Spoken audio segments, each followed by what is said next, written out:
செந்தமிழ் நாட்டின் தமிழ் குடிகளுக்கு வணக்கம். வீடியோவை பார்க்குறதுக்கு முன்னாடி எல்லாரும் இந்த சேனலை சப்ஸ்கிரைப் பண்ணிக்கங்க. பெல் சிம்பிள் வரும், அதையும் டச் பண்ணிக்கங்க. அதான் நான் போடுற வீடியோ உடனே வந்து சேரும். நண்பர்கள் அனைவருக்கும் வணக்கம்.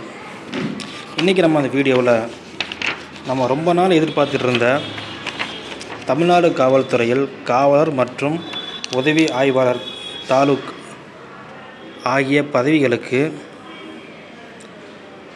காலி பணியிடங்களை நிரப்புவதற்காக அறிவிப்பு தற்பொழுது வெளியாகியுள்ளது. அதன்படி கான்ஸ்டபிள் போஸ்ட்டுக்கு நம்ம ஆன்லைனில் அப்ளை பண்ணுற தேதி 8/3/19 ஆரம்பிச்சிது. இதுவே கடைசி தேதி அப்படின்னா 8/4/2019 இது கடைசி தேதின்னு சொல்லியிருக்காங்க. அதே மாதிரி SI taluk starting date 20/3/2019, ending date பார்த்திங்கனாக்கா 19/4/2019. இந்த கான்ஸ்டபிள் மற்றும் உதவி ஆய்வாளர் தாலுக் ஆகிய 2 காலி பணியிடங்களுக்கும் விண்ணப்பிக்கும் நாட்கள் மட்டுமே தற்பொழுது அறிவிக்கப்பட்டுள்ளது. இதற்கான எழுத்துத் தேர்வு நாட்கள் எப்போ அப்படின்றது இன்னமும் TNUSRB அதிகாரப்பூர்வமாக இன்னமும் அறிவிக்கப்படவில்லை. ஸோ நம்ம அஃபீஷியலாக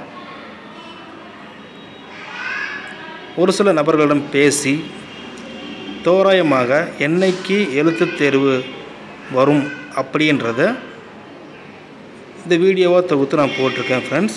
ஸோ ஃப்ரெண்ட்ஸ், யாரும் இந்த வீடியோவை ஸ்கிப் பண்ணாதீங்க. கான்ஸ்டபிள் மற்றும் எஸ்ஐ தாலுக் ஆகிய காலி பணியிடங்களுக்கு விண்ணப்பித்திருக்கும் நண்பர்களுக்கு இந்த வீடியோ ஒரு யூஸ்ஃபுல்லாக இருக்கும். ஸோ ஃப்ரெண்ட்ஸ், வீடியோவை முழுசாக பாருங்கள். பொதுவாகவே இந்த காவலர் தேர்வு, கான்ஸ்டபிள் மற்றும் எஸ்ஐ போன்ற தேர்வுகள் ஒரு 6 to 8 கால சுழற்சி அடிப்படையில் அனைத்து தேர்வுகளும் தகுதியின் அடிப்படையில் நிரப்பப்படுகிறது. அதை நம்ம கொஞ்சம் டீட்டெயிலாக பார்ப்போம். பொதுவாகவே அறிவிப்பு வந்த நாள் அதில் இருந்து அந்த மாதம் 30 நாட்கள் விண்ணப்பிக்கிறதுக்காக ஒதுக்கப்படுகிறது. அந்த 1 மாத காலம் விண்ணப்பிக்கும் நாட்கள் முடிந்த பிறகு அந்த விண்ணப்பிக்கும் நாட்கள் அடுத்த நாள் முதல் கிட்டத்தட்ட 3 மாதங்கள் கழித்து எழுத்துத் தேர்வு நடைபெறும். உதாரணமாக இந்த கான்ஸ்டபிள் மற்றும் எஸ்ஐ போன்ற காலி பணியிடங்கள் மார்ச் மாதம் அறிவிப்பு வெளியாகி உள்ளது. இந்த 2 காலி பணியிடத்திற்குமே லாஸ்ட் தேதி நம்ம ஏப்ரல் மாதம் 19 வரைக்கும் கொடுத்துருக்காங்க. நான் முதலே சொன்ன மாதிரி இந்த 6 to 8 மாத காலங்கள் சுழற்சி அப்படின்றது எப்படி நான் இப்போ படிப்படியாக சொல்கிறேன் ஃப்ரெண்ட்ஸ், நல்லா கவனமாக கேட்டுக்குங்க.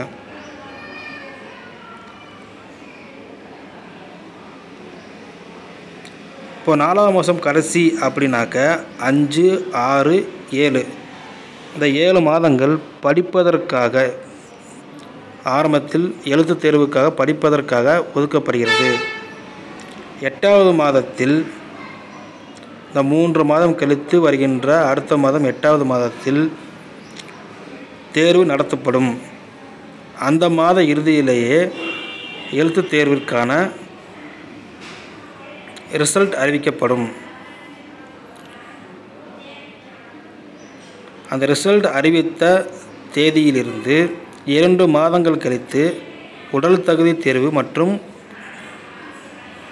சான்றிதழ் சரிபார்ப்பு பணி போன்றவை நடத்தப்படும். அந்த சான்றிதழ் சரிபார்ப்பு பணி மற்றும் உடல் தகுதி தேர்வு முடிந்த பிறகு 1 மாத காலங்கள் கழித்து நீங்கள் எழுத்துத் தேர்வு மற்றும் சான்றிதழ் சரிபார்ப்பில் பெற்ற சிறப்பு மதிப்பெண்கள் மற்றும் உடல் தகுதி தேர்வில் நீங்கள் பெற்ற மதிப்பெண்கள் ஆகியவற்றை ஒன்றாக தொகுத்து நீங்கள் எந்த வகுப்பை சார்ந்தவரோ அதையும் சேர்த்து ஒட்டுமொத்தமாக கட் ஆஃப் மார்க் வெளியிடப்படும். இறுதியாக கட் ஆஃப் மார்க் வெளியிடப்பட்ட தேதியிலிருந்து 1 மாத காலங்கள் கழித்து இறுதி தேர்ச்சி பட்டியல் அறிவிக்கப்படும். ஸோ ஃப்ரெண்ட்ஸ், நான் சொன்ன மாதிரி இந்த 6 to 8 மாத காலங்கள் சுழற்சியின் அடிப்படையிலேயே இந்த காலி பணியிடங்கள் அறிவிப்பு வெளிவந்த நாட்களிலிருந்து நான் கூறிய மெத்தேடு படி தான் தேர்வுகள் நடத்தப்படுகின்றன. இதற்கு உதாரணம் முந்தைய காலங்களில் நடைபெற்ற தேர்வுகளையே நீங்கள் பார்த்து தெரிந்து கொள்ளலாம்.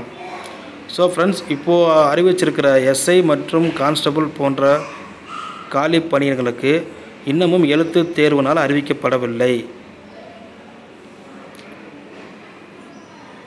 ஸோ இது வருகின்ற நாட்களில் பாராளுமன்ற தேர்தல் மற்றும் சட்டமன்ற தேர்தல் மற்றும் உள்ளாட்சி அமைப்புகள் உண்டான தேர்தல் போன்ற 3 முக்கியமான தேர்தல்கள் உள்ளபடியால் மற்ற துறைகளை காட்டிலும் காவல்துறையில் உள்ளவர்களின் பணி மிகவும் முக்கியமானது. எனவே இந்த எழுத்து தேர்வினால் அறிவிக்கப்பட்டால் அந்த தேர்தல் பணிக்காக பயன்படுத்தப்படும் காவலர்கள் அதே காவலர்களே இந்த எழுத்து தேர்வுகளுக்காகவும் பயன்படுத்தப்படுவார்கள். எனவே நிர்வாக காரணமாக இந்த எழுத்து தேர்வு சற்று தள்ளி போக வாய்ப்பு உள்ளது. தோராயமாக ஜூலை அல்லது ஆகஸ்ட் போன்ற மாதத்தில் நாம் இந்த எழுத்து தேர்வுக்கான நாட்கள் அறிவிக்கப்படும் என்று எதிர்பார்க்கலாம். ஸோ அந்த மாதிரி அப்டேட்ஸ் உங்களுக்கு உடனே கிடைக்கணும் அப்படின்னாக்க நம்ம உங்கள் தமிழ் நெட்வொர்க் சேனலை சப்ஸ்கிரைப் பண்ணால் மட்டும்தான் நான் போடுற வீடியோ உங்களுக்கு உடனே வந்து சேரும். ஓகே ஃப்ரெண்ட்ஸ், நான் கொடுத்த வீடியோ உங்களுக்கு பிடிச்சிருக்குன்னு நினைக்கிறேன். நான் போட்ட வீடியோ உங்களுக்கு பிடிச்சிருந்தால் லைக் பண்ணுங்கள். ஏதாச்சும் டவுட் அப்படின்னா கமெண்ட் பண்ணுங்கள். வாங்க, உங்களை நான் அடுத்த வீடியோவில் பார்க்குறேன். நன்றி, வணக்கம்.